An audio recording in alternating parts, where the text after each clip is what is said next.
Welcome to DBL. That was American Requiem, the opening track from Beyoncé's new Cowboy Carter album. The song challenges the notion of what's considered country music and her place in the genre. In a press release, Beyoncé says the album dismantles false norms about Americana culture and pays tribute to musical pioneers in country, rock, classical, and opera.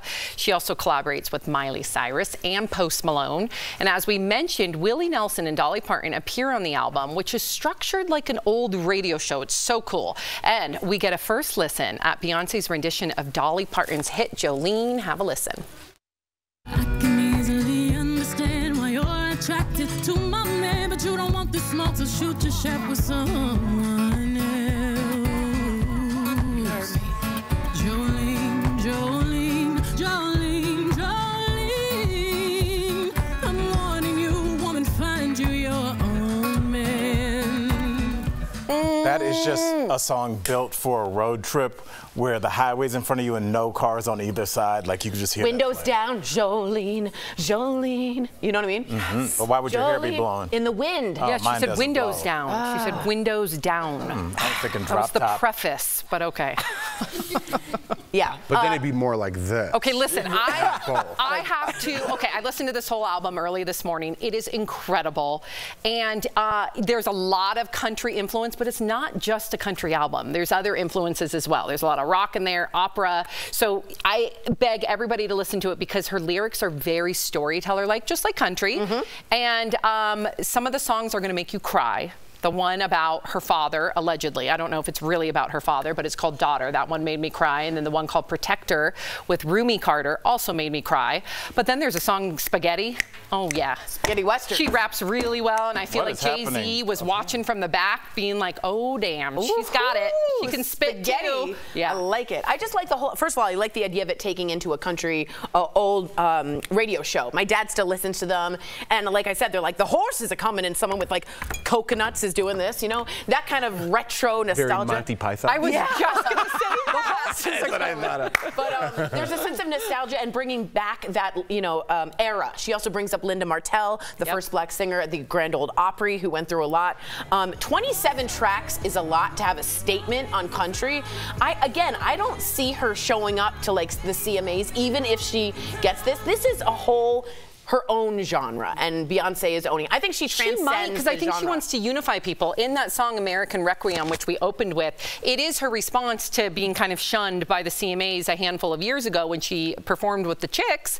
And a lot of people could say that people were upset about the Chicks with the controversy with Bush and the Iraq War, or they're upset about Beyonce being there.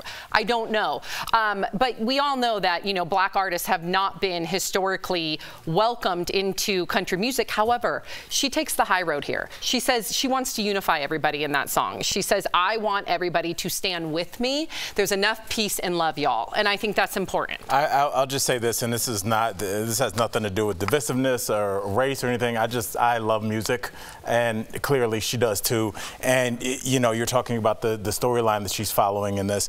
I hope that maybe this brings back the trend of buying people's complete album. Remember that? Yeah, because it's a story, the entire album was, like, if you think about like Biggie's album Ready to Die, it begins with him being born, and it goes through him being a hoodlum, and then, you know, making money, and then like the downfall. It's a complete story, and people now just buy 99-cent singles off of iTunes, and I don't know if you get the full impact of what the artist is trying to communicate just because you got the single that was trending the most on iTunes. So I do hope that people, no matter how you feel about this album, just buy the whole album and see. If you like this artist enough to buy something, buy the whole thing. You don't buy a quarter of the painting, buy the whole thing.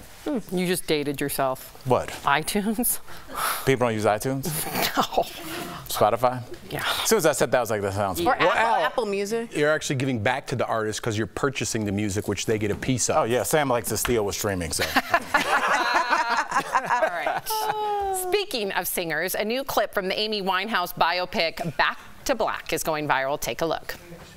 Thought you had so many lessons to learn. I say you don't know what love is. Get a grip. Sound as if you're reading from some other tired script, 'cause I'm not gonna meet your mother anytime. I just wanna grip your body over mine. The actress in it, Marissa Abella, revealed she got the part before anyone even knew if she could sing or not. But some people online called the singing trash and disrespectful to Amy. Those are their words. Okay, so Jeff, apparently, you know, other famous movies, like when they the biopic of Selena, they had Selena singing all the way through it, except for in the very beginning you heard some J-Lo. Here, we're hearing from this new actress. Do you think that the producers made the right call to have this actress's voice and not Amy Winehouse's? I don't think so.